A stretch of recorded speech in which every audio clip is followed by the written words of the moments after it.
The morning shift at London Gateway Port began like any other. Gulls circling overhead, cranes groaning as they lifted steel boxes from ships the size of small cities. Along the Thames estuary, thousands of containers stacked 6 high gleamed under a pale summer sun. To the men and women working the docks, this was just another day of global trade moving quietly through Britain's veins. Among the endless stream of cargo was one container that seemed utterly unremarkable. Registered in Panama, declared to hold household goods and packaged fruit. The paperwork looked clean, the route routine, but a few figures didn't add up. The declared weight was heavier than the shipment size suggested, and the seal code was slightly out of sequence. Minor details, but for experienced customs officers, anomalies like that are where big stories begin. When scanners rolled past the container, the monitor flashed an alert. A dense core in the middle section, where empty space should have been. Officers gathered around the screen. One muttered, "That doesn't look like bananas." Within minutes, the unit was diverted for manual inspection. As the doors creaked open, the smell of diesel and cardboard hit them first. Then came the sight. Rows of fake boxes masking something else. Beneath the front layer, brick-shaped bundles wrapped in plastic gleamed dully under the floodlights. One officer slit a package, revealing fine white powder. The field test turned bright pink. Cocaine. By the end of the day, 2.4 tons of it lay stacked on the warehouse floor. One of the largest cocaine seizures in British history. Wholesale value, £96 million. Street value, nearly £250 million. News reached the Home Office within hours. Minister Seema Malhotra called it a landmark success for UK border force. But for the officers on the ground, the moment was surreal. Somewhere far across the Atlantic, a cartel had just lost a fortune, and they would want answers. What began as a single suspicious container was about to expose an invisible empire hidden inside Britain's global trade network. To trace how £250 million worth of cocaine slipped into Britain, investigators followed the trail back across the Atlantic to the sprawling colon-free trade zone in Panama, a place where commerce and corruption coexist behind warehouse walls. Every day, thousands of containers are packed, sealed, and shipped toward Europe. Most carry electronics, clothes, or produce. Some, like the one that reached London Gateway, carry something far more lucrative. Panama's position at the mouth of the Panama Canal makes it a logistical dream and a smuggler's paradise. Here, the world's largest shipping lines converge, and customs inspections are often overwhelmed by sheer volume. Cartels exploit this chaos through a technique investigators know all too well, the rip-on rip-off method. Here's how it works.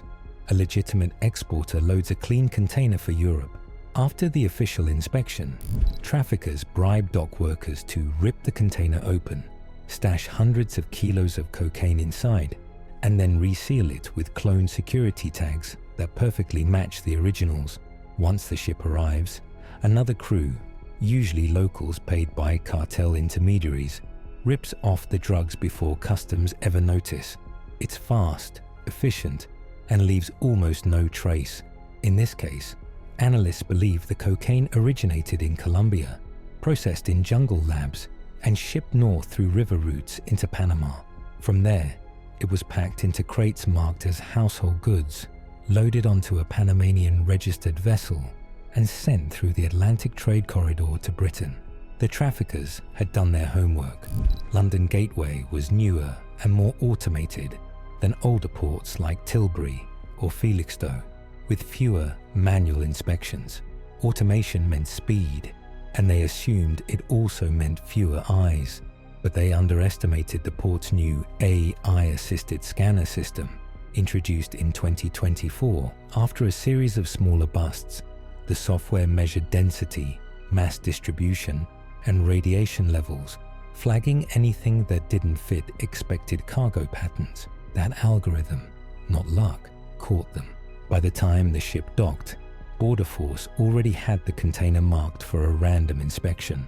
The traffickers' precision had met the cold precision of data, and this time, the machines won. Within hours of their discovery, the scene at London Gateway shifted from confusion to coordination. Border Force officers sealed off the dock, sniffer dogs swept adjacent containers, and intelligence teams from the National Crime Agency began arriving in unmarked vehicles. The question wasn't just where the drugs came from, it was who had arranged to receive them once they landed. Every large seizure begins the same way, with data. Officers pulled shipping manifests, payment records, and security footage. The seized containers trail led to a freight forwarding company in Rotterdam, a firm that looked legitimate, but existed mostly on paper.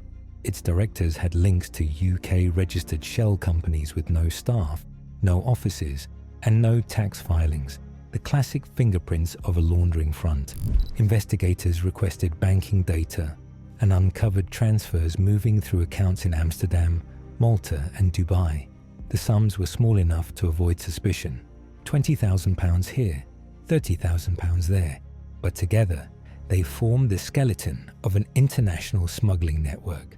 On the ground, the NCA began surveillance around Essex and East London, watching for anyone connected to shipping, logistics, or customs clearance. A team followed two men believed to be extractors, tasked with removing the cocaine before inspection. Their communications were encrypted through Sky ECC, a system favored by organized crime, after EncroChat was dismantled in 2020. When police cracked fragments of those messages, the code words were mundane: bananas ready, net clear, dock quiet. Each one referred to shipment timing, security gaps, or corrupted workers. In early July, simultaneous raids took place in Basildon, Manchester, and Barking. Officers seized £700,000 in cash, burner phones, and detailed maps of container terminals. A former shipping agent was arrested with duplicate customs seals identical to the ones used on the Panamanian container. For the NCA, these arrests were progress, but they also confirmed something bigger. The operation was not local. The logistics stretched across borders, banks, and encrypted systems. Someone far higher up the chain had engineered this, someone who understood international trade better than law enforcement ever could.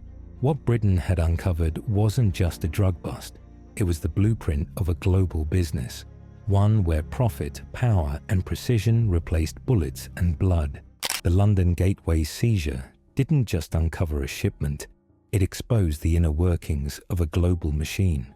Investigators quickly realized the cocaine trade had evolved far beyond the stereotypes of street gangs and back-alley deals. This was corporate-level crime, run with spreadsheets, shipping manifests, and encrypted servers. The 2.4-ton haul was traced back to an international syndicate believed to be aligned with Colombia's Gulf Clan, one of the world's most powerful cartels. Instead of flashy violence, the clan now preferred precision logistics, hiring European brokers, moneymen, and IT experts who could move tons of cocaine without ever touching a brick. The investigation showed how deeply legitimate industries had been compromised. Freight companies unknowingly transported drug-laden containers. Port contractors were offered bribes to ignore anomalies. Even warehouse security staff were approached by consultants, offering cash for access. The syndicate functioned like a corporation, with layers of subcontractors insulating its leadership from risk. When the NCA began decrypting financial data, they found dozens of similar shipments routed through ports in Belgium, the Netherlands, and France, all using identical concealment patterns. The bust in Britain wasn't an isolated win. It was a symptom of a vast network adjusting its routes to avoid Europe's heavily monitored harbors. Experts estimated that for every container seized, 9 more reached their destination.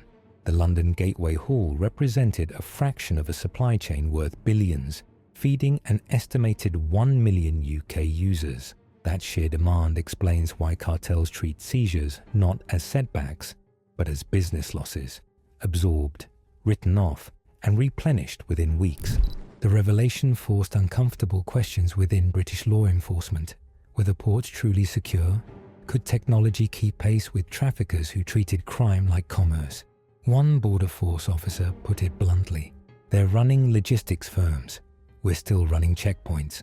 In the end, the bust proved that the cocaine trade had adapted perfectly to the modern world, hiding in plain sight within the same systems that move Britain's food, fuel, and fashion. Behind the flashing lights, the headlines, and the staggering street value, the human story of cocaine is far less glamorous. Every ton seized at a port like London Gateway represents thousands of shattered lives spread across Britain's cities and small towns. People who will never see the inside of a shipping container, but live every day with its consequences. Cocaine use in the UK has tripled since 2010, making Britain the largest consumer of the drug in Europe. It's not confined to the stereotypical party scene anymore. Addiction cuts across every social class, from bankers to builders. Hospitals report record high admissions for cocaine-induced heart failure, psychosis, and violence. In 2024 alone, over 1,000 deaths were linked to cocaine toxicity. Each brick found in that container could have been split into thousands of individual deals. Lines snorted in nightclubs, baggies exchanged in backstreets, grams sold to users whose money filters back to the same cartels funding bloodshed across Latin America. That's the chain, from a single cut on a bathroom mirror in London to a murder in Medellin. The profits also feed the violence on British streets.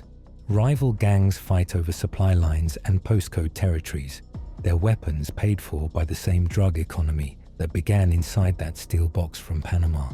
Detectives estimate nearly half of all serious organized crime in the UK has some connection to cocaine distribution. Even for law enforcement, there's frustration. Each record-breaking seizure feels like victory, but only temporarily. The day after the 2.4-ton bust, another smaller shipment was intercepted in Portsmouth. Days later, 2 kilos surfaced in a postal depot in Birmingham. The supply never stops. It just diverts. As one NCA officer told reporters, "For every container we catch, 10 more make it through. It's like trying to stop the tide with your hands." The London Gateway seizure wasn't just about drugs. It was about what those drugs represent, a cycle of desperation, profit, and demand that stretches from Colombia's jungles to Britain's kitchen tables. When news of the London Gateway seizure broke, the British government wasted no time claiming victory. Cameras rolled as Home Office Minister Seema Malhotra praised the dedication and precision of Border Force officers. "This is a win for Britain's national security," she declared, her words echoing across headlines and press briefings. But outside Westminster, not everyone was celebrating. For law enforcement veterans and policy analysts, the bust raised deeper, more uncomfortable questions.